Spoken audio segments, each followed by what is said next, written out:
La predisposición al cambio que representaba la creación de las reducciones y misiones y pueblos de indios era común. Era común a los indios y era común a los conquistadores. Los indígenas, a tenor de la actuación llevada, asumieron como propia la nueva administración, integrando en ella los principios que les eran propios, todo lo cual, unido, dio lugar a un experimento ejemplar y exitoso. Uno de los mecanismos de adaptación indígena al régimen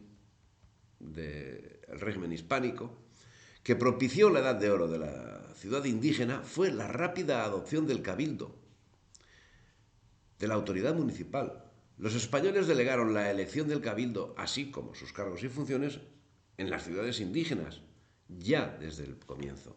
Pero en concreto, en esta nueva experiencia que estaban llevando a cabo, en concreto los jesuitas. Evidentemente, estas ciudades incipientes no podían tener la estructura que en ese momento pudiese tener ciudades como Burgos, Toledo o Barcelona. Tal vez en 1301 Burgos no tenía una estructura tan ordenada como podían tenerla estos pueblos de indios de los siglos XVI a XIX.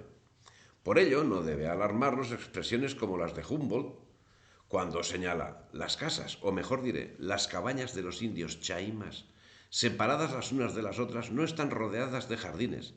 Las calles anchas y bien almenadas, y bien alineadas, están cortadas en ángulos rectos y los muros muy delgados y de poca solidez son de tierra gredosa, sostenidos por los bejucos.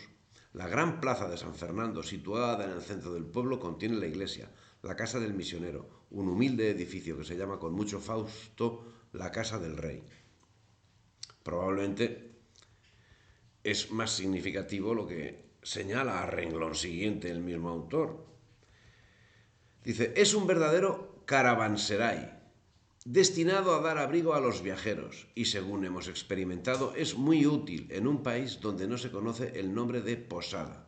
Las casas del rey se encuentran en todas las colonias españolas y se podría creer que son una imitación de los tambos del Perú establecidos por las leyes de Manco Cápac. Esas casas del rey que señala Humboldt existían porque los viajeros no estaban autorizados a albergarse en las casas particulares de los indios y la permanencia de los viajeros estaba tasada. La corona procuraba que su actuación fuese prudente, evitando distorsiones en las poblaciones indígenas y procurando evitar que la relación incontrolada exaltase las virtudes y minimizase los vicios, y procurando que su dependencia no fuese de las poblaciones circundantes, sino directamente de la corona. Ello conllevaba cierto riesgo, al convertirse esa hiperprotección en cierto grado de aislamiento que sólo podía ser legalmente roto por la acción misionera. Los indios, por este aislamiento autónomo, no solamente se vieron libres de muchos vicios y tentaciones, escándalos y abusos, sino que también tuvieron ocasión de cobrar conciencia nacional, identidad propia de pueblo guaraní, directamente ligado a la corona española. Organización, al fin humilde, sí, pero nunca miserable. Por otra parte, debe señalarse que esta agrupación, además de cumplir con la misión de civilización, cumplió también con la función de proteger a los indios de las incursiones de los bandeirantes, cazadores de indios para esclavizarlos en Brasil, que tenían, por cierto, asolada la zona. A finales de siglo, la acción estaría en franca expansión y fue en ese momento cuando la Amazonía fue repartida entre jesuitas, mercedarios, capuchinos, carmelitas y franciscanos.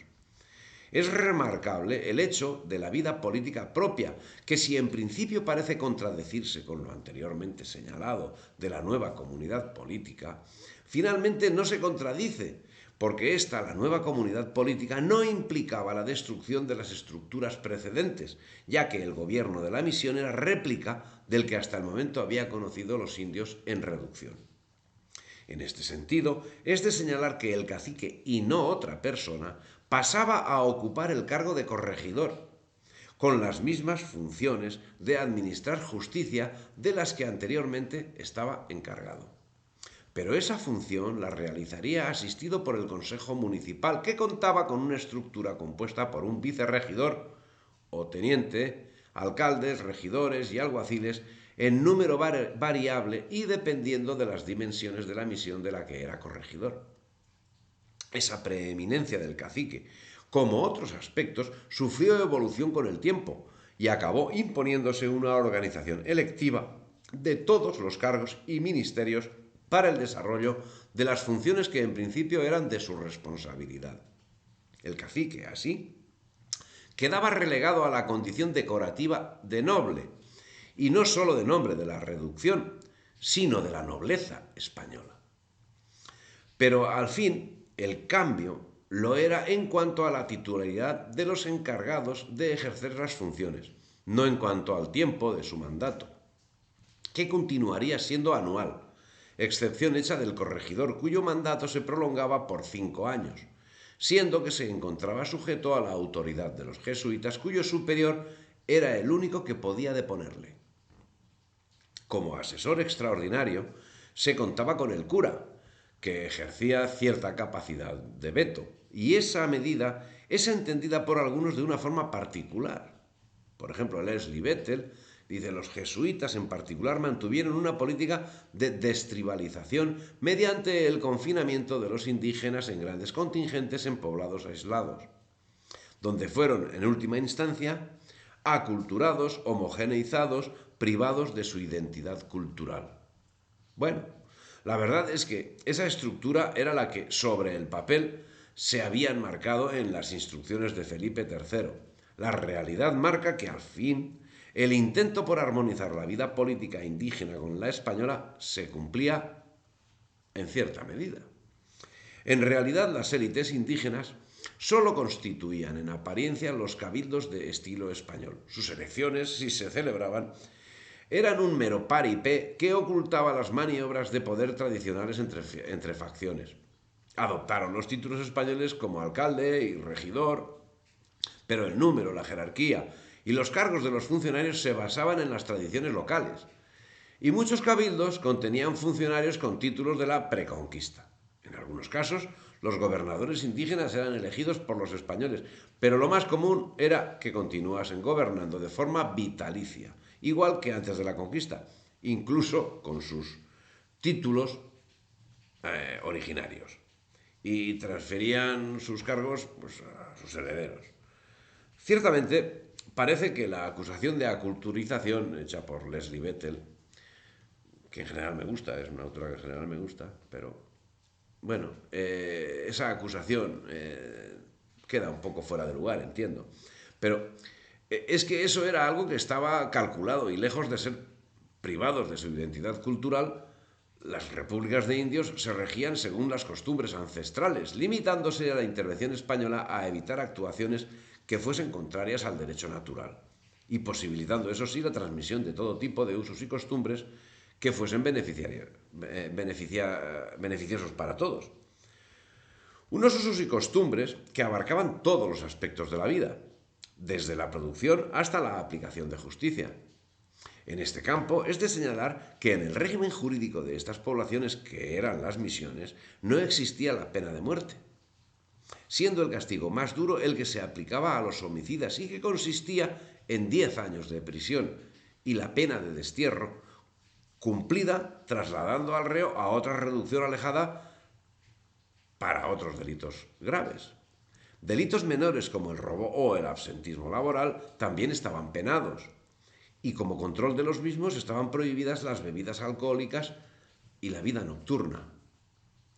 Lo importante, sin embargo, era el caballo de batalla, y esas nuevas poblaciones fueron conformándose como comunidades autosuficientes, con sus propias industrias, con sus propios albañiles, carpinteros, herreros, pintores, sastres, zapateros, agricultores, ganaderos, y hasta encuadernadores, calígrafos, fundidores de metales y constructores de órganos, en mitad de la selva.